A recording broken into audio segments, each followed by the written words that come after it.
Bonjour, bonsoir. Bienvenue sur mon site Facebook du Club électronique amateur expérimental. Bon, on est rendu à l'épisode 3 de mon émission. Fait que je vais vous décrire un peu ce qu'a fait cette carte PC USB interface. C'est une carte d'interface USB d'expérimentation que je suis en train de monter. La carte d'interface qui est numéro 8055N est pourvue de 5 entrées numériques et 8 sorties numériques en binaire, 0 et 1. En outre, vous avez à votre disposition 2 entrées analogiques et 2 sorties analogiques avec une résolution de 8 bits. Le nombre d'entrées et de sorties peuvent être augmentés pour permettre la connexion au maximum de 4 cartes au connecteur USB de votre PC. Toutes les routines de communication sont mémorisées dans une librairie dynamique. On appelle ça en anglais une Dynamic Link Library, qui est une DLL. Je me sers de la K8055D.dll comme fichier pour la programmation en différents langages informatiques. Pour écrire des applications Windows XP, Vista, Windows 7, Windows 8 et 10. Sur mesure, on peut l'écrire en Delphi, en Visual Basic, en C++, Builder ou en utilisant n'importe quel outil de développement 32 bits ou 64 bits pour Windows capable de rappeler une DLL. Des exemples avec un code source que j'ai diffusé plus de bonne heure aujourd'hui, qui a été conçu en Visual Basic et un a été conçu en Visual C++. Fait que c'est ça. Fait qu'en gros c'est ça, le logiciel, le diagnostic, tout ça. Bon, là, j'ai posé mes connecteurs, comme vous avez vu dans d'autres épisodes précédents. Bon, là, ce qu'on va faire, c'est qu'on va souder une résistance variable. Hein? Ça va être pour la fréquence, ajuster le timing de mon circuit. Fait que donc, je vais insérer cette petite résistance-là variable ici, qui fit bien avec les trous de ma Dremel que j'ai fait avant jeudi passé. J'ai tout fait les trous, j'ai construit le PC board, puis je l'ai testé avant sur breadboard, ça fonctionne nickel. Bon, fait que là, qu'est-ce qu'on va faire? On va souder la résistance variable. Hein? Ça se trouve être la RV1, puis là, il y a la deuxième est ici, la RV2. Fait que donc, je vais mettre mon circuit à l'envers pour pouvoir souder la résistance variable. Donc, je vais la souder comme ça en mettant un tournevis en dessous pour qu'elle reste stable. Parce que si elle bouge, ça va être mal soudé. Bon, donc, troisième épisode de mon émission. On va mettre un petit peu de plomb. On va insérer du plomb. Ben, pas du plomb, excusez-moi. C'est et voilà. On fait chauffer. Ah, shit. Ça a tombé. Fuck. C'est de l'étain. C'est pas, on dit trop, c'est du plomb. Ça m'en revient toujours dans la tête, plomb. C'est pas du plomb. C'est de l'étain comme métal. Très facile maniable autant que le plomb. Il est très bon conducteur d'électricité. Fait que là, on va souder une des pins de ma RV1 qui est ma résistance variable du circuit. Après ça, on va chauffer la deuxième. Juste une petite chose, mon board il bouge un peu. Ah ouais, let's go.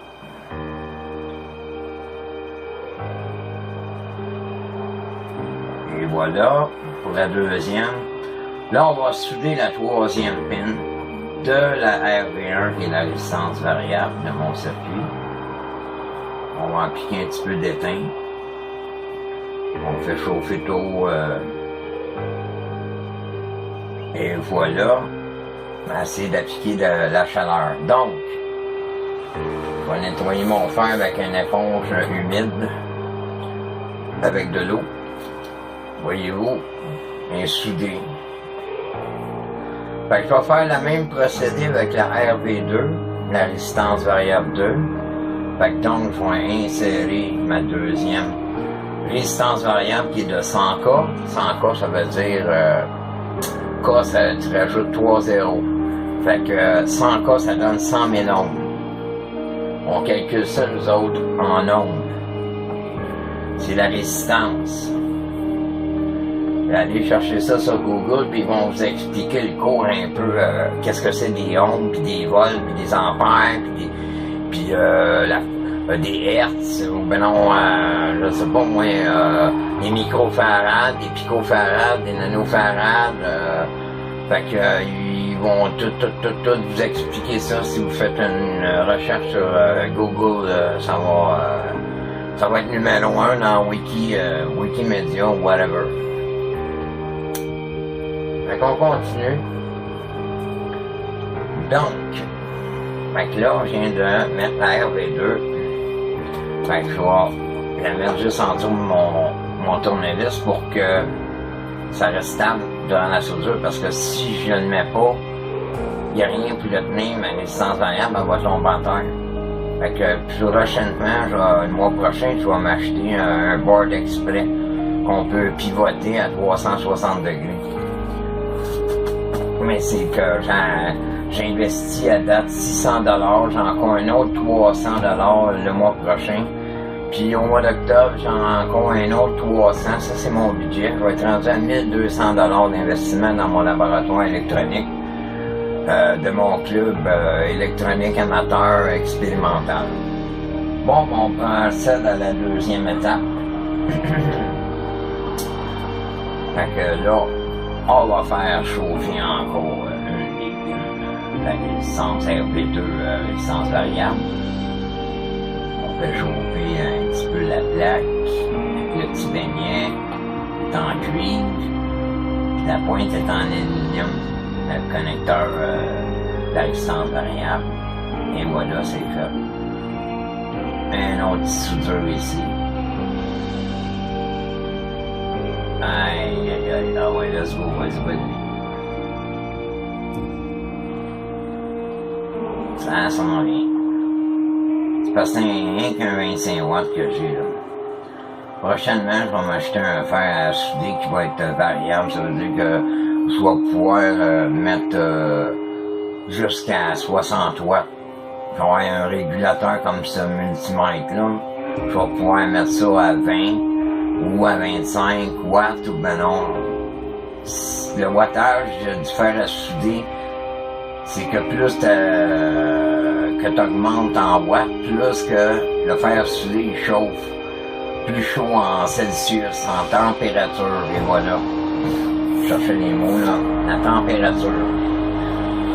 Parce que avec les transistors puis les circuits intégrés, on ne peut pas appliquer plus que 25 watts. Sinon, on va détruire les transistors. Des fois, les microprocesseurs peuvent avoir au moins jusqu'à 1 million, même plus, 100 millions de transistors dans une petite puce que vous voyez ici. Puis les transistors, mais c'est la même chose. Fait qu'il faut pas appliquer un gros voltage. Sinon, tu vas péter, tu vas être obligé de t'acheter un autre circuit intégré ou un autre transistor. Donc, ça dérange pas les résistance variable ni les condensateurs. Si on le met à, supposons, à 40 watts, ça va souder plus vite. On sauve un peu de temps. C'est pour ça que c'est long, parce que je me sers d'un petit 20-25 watts. Fait que, un fer à souder variable, qu'on peut varier la température, c'est très dispendieux. C'est 300 à 350 $. Mais là, pour l'instant, j'ai déjà investi 600 $ depuis le mois de juin dans mon laboratoire électronique de mon club amateur électronique expérimental. Bon, là, j'ai réussi à souder, comme vous voyez à la caméra, j'ai réussi à souder les deux résistances variables. Là, ce qu'on va faire, ça va être un petit peu plus long. On va installer le cœur du circuit, le cœur de l'interface PC USB. Je me sers d'un PIC, mais ça c'est rien que le socket, ce que vous voyez à la caméra, c'est rien qu'un socket. Faut pas se tromper de côté ou la polarité, parce que sinon, ben le chip il va péter, il va brûler, il va péter. Fait que, faut bien checker où est-ce que la pin 1, puis la pin 40, la pin 28 ici, 32, ah oui c'est ça, c'est 32 pins. Fait que la 1 est là, puis la 32e pin est là, de mon socket pour microprocesseur CPU.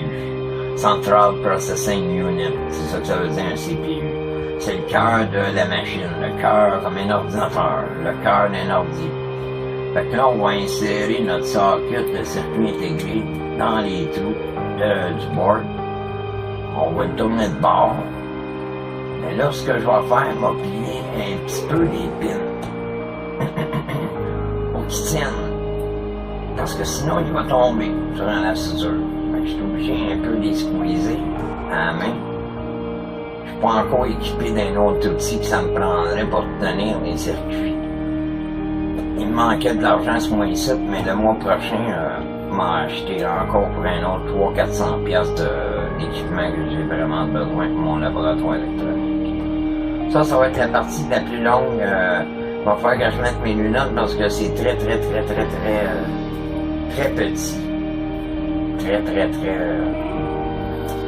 Ah ouais. Ça prend des yeux de chat quasiment pour checker ça. Fait que là, ben, qu'est-ce que je vais me servir? Je vais essayer de me servir de ça dans mon tournevis, mais ça risque en tout cas, je vais essayer de... Faut pas qu'il bouge, parce que sinon, ce que je vais faire, je vais le taquer sur le circuit. Je vais souder les 4 points aux 4 extrémités. Ah, voyez-vous, il a tombé. Je l'avais dit, la moindre petite affaire, il se trouve à tomber, parce qu'il n'est pas soudé. Bon. Fait que là, la pin 1 est là, ça c'est bon. Bon, ben ce que je vais faire, je vais un peu crocher avec mes pinces, les pins, pour qu'ils tiennent en place, définitivement. Bon, on est une ici. On est une là. J'espère qu'il n'est pas cassé ou quelque chose, là. Casse un peu. Je veux pas les casser parce que ça me tente pas d'aller croyer à soir les pièces parce que là on est dimanche soir. Et voilà. Oh là, il y a encore du lousse là-dessus. Je vais essayer de me servir de mes pinces. Ben, je vais essayer ceux-là. Pour tenir le socket du circuit intégré. C'est pas évident. C'est vraiment pas évident. Monter ça là, je pense que c'est la chose la plus complexe à monter, c'est bien ça. Parce qu'il y a trop de pins à souder en même temps, fait que je vais le taquer. On va le taquer sur le PC board. Fait que là, je nettoie ma pointe. Là, je vais travailler avec des lunettes parce que c'est rendu trop petit. Très petit, mes chers amis. Fait que... on y va. Fait que là, on va faire chauffer une des pins. Mais avant, je vais appliquer un peu de plomb pour que ça adhère plus facilement à la pointe du socket.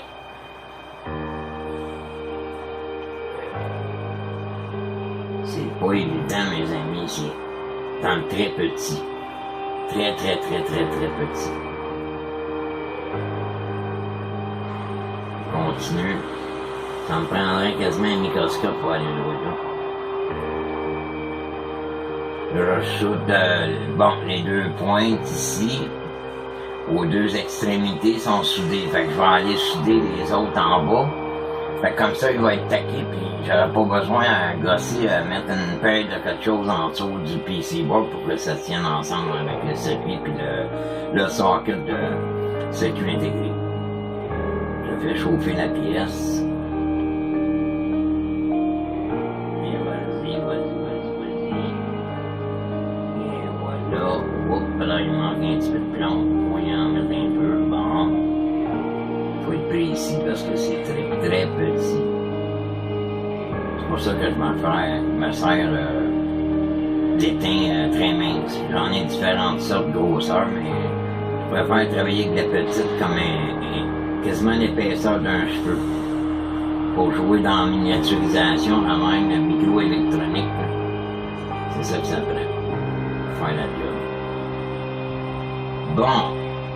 Tout semble être bien soudé ensemble. On va vérifier où peut-être que c'est pas bien soudé. Je vais essayer de... Ouf, j'ai failli me brûler. La température c'est très chaud. Je me trouve à checker ouais. Si la soudure a été bonne. Numéro 1. Ça va être numéro 1. On va faire chauffer deux autres. Faut que je fasse attention. Pas me brûler les doigts quand ça brûle dans le gaz. Et voilà. Fait que là, ce que je vais faire, on va appliquer un peu d'étain. Pourquoi? Parce que ça va fucker la patente. Que tu sois bien soudé, c'est très important, mes chers amis en électronique. Et tu soudes bien tes pièces, là, tu n'auras pas de fourvoyage. Ça fait déjà 25 ans que j'ai pas conçu un circuit imprimé comme j'avais lâché l'électronique depuis 25 ans pour me lancer en informatique, mais là, je laisse les chasseurs de fantômes de côté. Parce que je crois plus ou moins à ça aux fantômes et les soucoupes volantes. Ça, je laisse ça à Christian Page.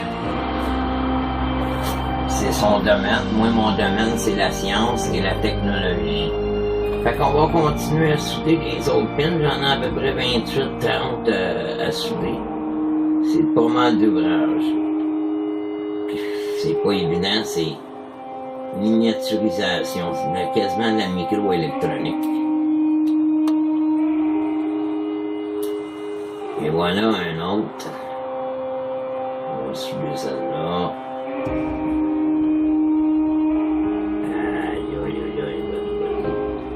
Là, 25 ans, j'étais dans la trentaine, fait que...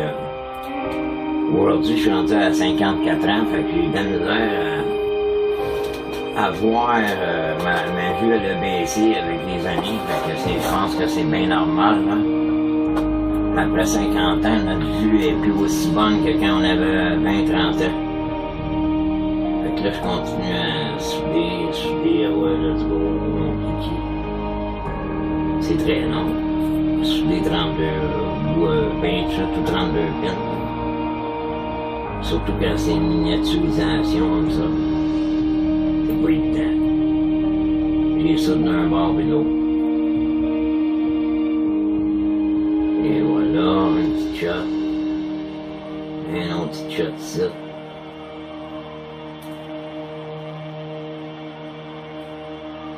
Un autre petit shot en gros. Et voilà. Un autre.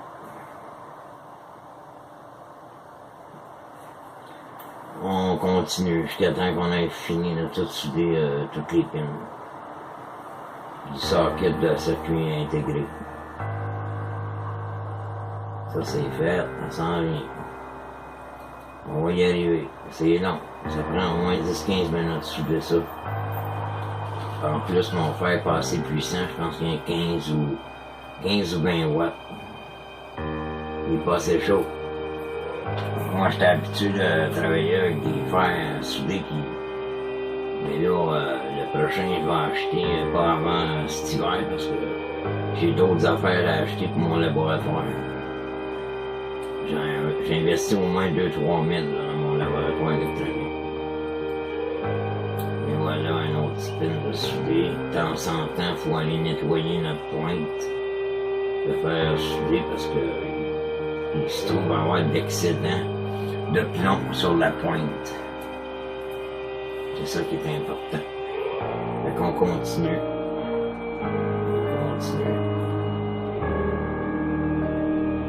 Un autre shot. Et voilà. Il faut faire attention aussi de pas... comment je pourrais dire ça? Souder deux pins qui se touchent ensemble parce que sinon ça va faire sauter le microprocesseur. Fait qu'au départ, après ça, je vais avoir un test à faire avec mon multimètre. On appelle ça un test de continuité, voir si il y en a pas qui sont short dans les pins que j'ai soudés. Parce qu'il faut vraiment pas qu'ils soient short, c'est très important. Sinon, on va être obligé de m'acheter un autre pic, un autre circuit intégré.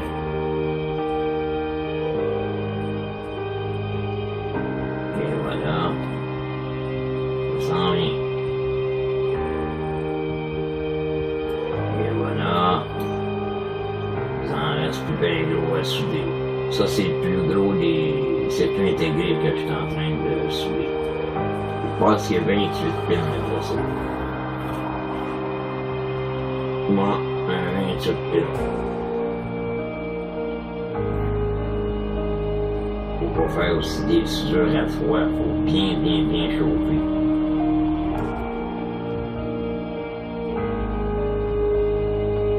Faut que ça aille au circuit, c'est très important. Que l'étain puisse faire la job, que ce soit très bien soudé. Un perfectionniste de nature, fait que moi, quand je conçois quelque chose, il faut que ça soit parfait.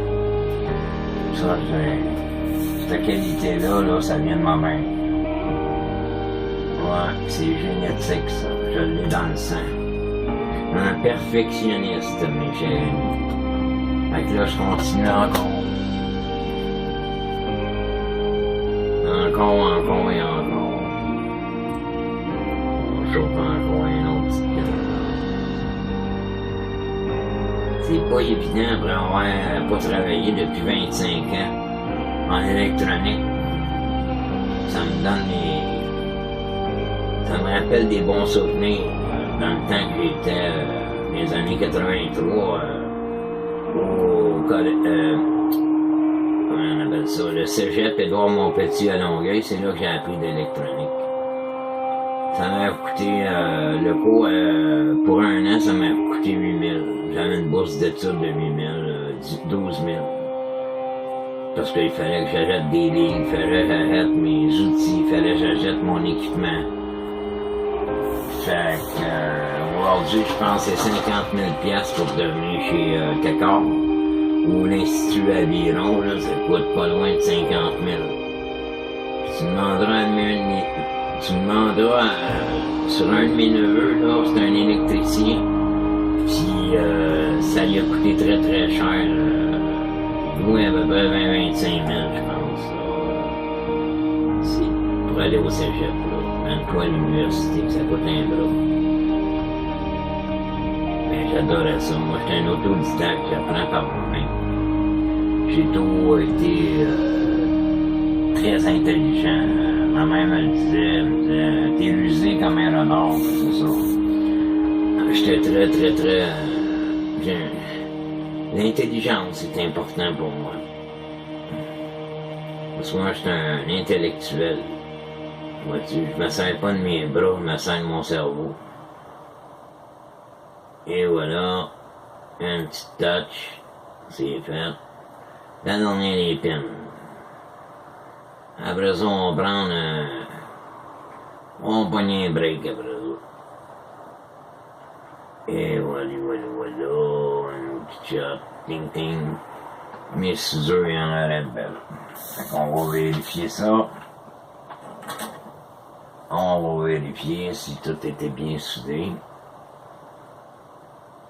Bon, ben... Après ça, je vais faire un test de continuité, comme je l'ai dit tantôt, avec mon multimètre.